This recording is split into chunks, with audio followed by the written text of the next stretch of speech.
आज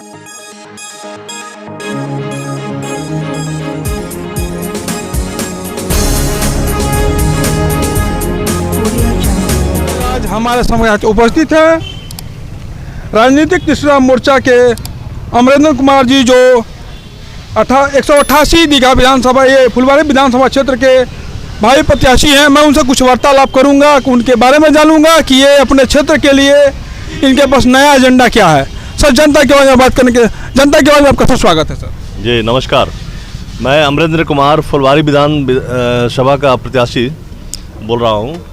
मेरा निवास है महावीर कॉलोनी बेउर, और हम लोग संयुक्त किसान विकास के तहत एक राजनीतिक तीसरा मोर्चा का गठन किए हैं, जिसके तहत पूरे प्रदेश में चुनाव लड़ रहे हैं। दोस्तों, मेरा लक्ष्य चुनाव लड़ना नहीं है, मेरा लक्ष्य है अपने फुलवारी विधानसभा क्षेत्र का विकास करना, जिसके लिए मुझे विधानसभा की सदस्यता अनिवार्य है।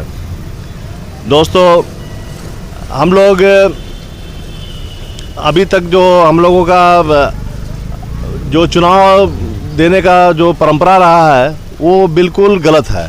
हम लोगों को सिर्फ अपना प्रत्याशी चयन करना चाहिए, न कि नेता और मुख्यमंत्री का। आपका प्रत्याशी भी क्षेत्र में आता है तो आपके नेता और मुख्यमंत्री के बारे में बातें करता है, अपने बारे में नहीं।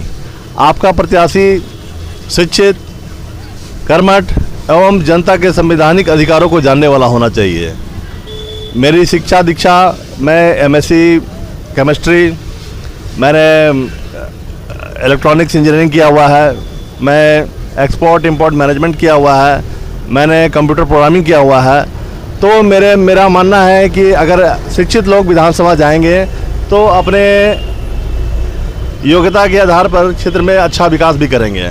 जी सर, मैं सर दूसरा सवाल आपसे सर ये है कि सर हर विधायक लोग बोलते हैं कि हम ये करेंगे वो करेंगे, बट सर सत्ता मिलने के बाद सर वो लोग सर भूल जाते हैं पब्लिक को। सर कहाँ तक सर सही है? सर बिल्कुल सत्य है। इसके लिए मैं सरासर जनता को ही दोषी मानूंगा कि जनता मैंने पहले भी जैसा कहा कि जनता अपने प्रत्याशी का चयन नेता और पार्टी के आधार पर करती है, न कि अभ्यर्थी के आधार पर।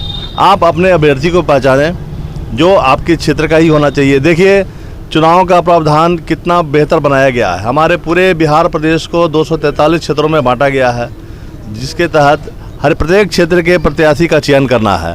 प्रत्येक क्षेत्र की जनता अपने योग्य प्रत्याशी का चयन करे, जो शिक्षित और योग्य हो, जो आपके सुख दुख में सहभागी रहा हो, जिसका सोशल एक्टिविटीज़ रहा हो।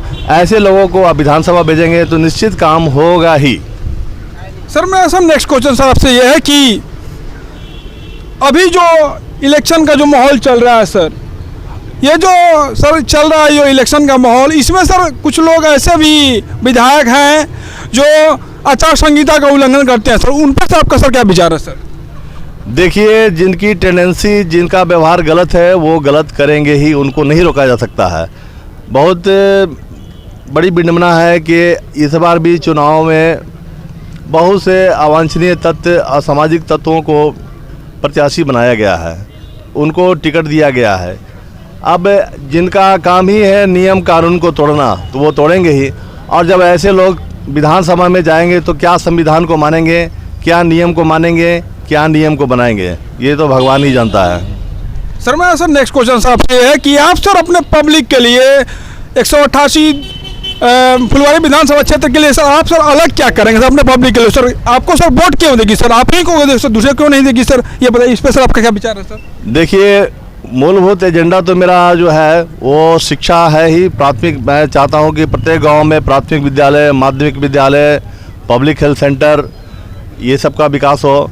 सड़कें जो गांव के या मोहल्ले के जो लिंक रोड हैं वो बेहतर हो, ढलैया युक्त हो, नाले हो, स्ट्रीट लाइट हो। लेकिन हमारे समाज का जो अभी का जो रवैया है वो सबसे बड़ा ये है कि आर्थिक परेशानी। लोग लॉकडाउन के बाद से आर्थिक रूप से बहुत पिछड़ गए हैं, तो इनके तरफ से मैं सरकार में जाके रोज़गार का व्यवस्था करूँगा ही। डिफरेंट तरह के कौशल योजना जो है उनको चालू करवाऊँगा, उनके लिए प्रशिक्षण दिलवाऊँगा और सरकार से अनुदान दिलवाने का भी व्यवस्था करूँगा। लेकिन मेरा अपना एक व्यक्तिगत राय है कि आप अपना रोजगार स्वयं करें। अगर आपके पास समुचित फंड नहीं है, समुचित पैसे नहीं है, तो आप कोऑपरेटिव बनाएं। आप 10-15 लोग मिलके थोड़े थोड़े धन मिलाकर आप एक कैपिटल बनाएं, उससे आप बहुत सा रोज़गार कर सकते हैं। जैसे पशुपालन हो गया, पशुपालन में बकरी पालन, मत्स्य पालन, गौ पालन, कुटीर उद्योग, ये बनाकर आप जो है अपना व्यवसाय शुरू कर सकते हैं। और ठीक है, आप 10 लाख रुपया लगाएंगे तो हो सकता है महीना का 50,000 रुपया लगाएं, लेकिन अगर आप 10 आदमी मिलके अगर आप 10 लाख रुपया लगा रहे हैं तो महीना का 50,000 नहीं, 5,000 सही, लेकिन आपका बिजनेस जैसे जैसे ग्रो करेगा आपका इनकम बढ़ता जाएगा। आप अपने रोज़गार का स्वयं मालिक बने, स्वयं श्रमिक बने। और मेरा एक्सपोर्ट इंपोर्ट मैनेजमेंट का मैंने अध्ययन भी किया है, तो उसके तहत मैं चाहूँगा कि आप लोग अपने व्यवसाय को लोकल मार्केट पर ही निर्भर ना कर रखें, आप इसको अंतर्राष्ट्रीय मार्केट में अपने प्रोडक्ट को एक्सपोर्ट करें। सर मैं सर नेक्स्ट क्वेश्चन आपसे सर ये है कि ये जो बेरोजगारी है बिहार में सबसे बड़ी समस्या है सर, जो 20 से 30 साल के जो युवा हैं उनको सर आप सर क्या मतलब मैसेज देना चाहेंगे सर? देखिए, बेरोजगारी तो अचानक नहीं आई है। मैं आज आए हुए दिन को पूरे 30 साल को दोषी मानता हूँ। पहले जो 15 साल सरकार रही वो भी नकारा रही, जिसको हटाकर दूसरी सरकार आई वो भी नकारा रही। तो हमारी जो सरकार रही है रोजगार के प्रति जो है उदासीन रही है, ये बहुत बड़ा कारण रहा है।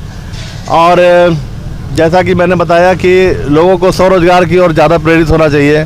आप देखिए, सरकारी नौकरी में आज के दिन बेरोजगार बच्चे चपरासी बनना पसंद करते हैं, लेकिन अपना रोजगार करने में उनको पता नहीं क्यों क्या परेशानी होती है। आज के दिन में देखिएगा, चाय वाले, सब्जी वाले, खुमचा वाले, फुचका वाले अपना रोजगार कर मस्त हैं, लेकिन किसी काम को छोटा नहीं समझना चाहिए। रही सरकार की बात, तो निश्चित सरकार, दोनों सरकारें, चाहे वो राजद की रही हो या एनडीए की रही हो, दोनों उदासीन रही है। हमारी सरकार आएगी तो रोजगार के लिए निश्चित है व्यवस्था करेगी, जो खाली सीटें हैं उसको मैक्सिमम उसको फिलअप करने की व्यवस्था करेगी, ये निश्चित होगा। अभी आपने सुना सर ने कहा कि जब सरकार आएगी या इनके जो पार्टी के जो भी इनके कार्यकर्ता होंगे ये युवाओं के लिए रोजगार देंगे। नल जल योजना ऐसे भी पास हुआ था, बस उस पर काम हुआ नहीं है। एनडीए की जो सरकार है ये केवल कहने के लिए है, काम कुछ नहीं किया है। और जैसा सर ने कहा कि नहीं, हम आएंगे, मेरी सरकार आएगी तो हम युवाओं के लिए बहुत सारे काम देंगे, यहाँ से भ्रष्टाचार मिटाएंगे, यहाँ की जो बिहार की जो आर्थिक स्थिति है वो सही करेंगे, और उसके लिए बस इनकी सरकार में आना वो है तय है। अगर इनकी सरकार बनती है तो बहुत ही अच्छी तरह से काम होगी। सर जनता का बात करेंगे। सर बहुत बहुत धन्यवाद। जी नमस्कार।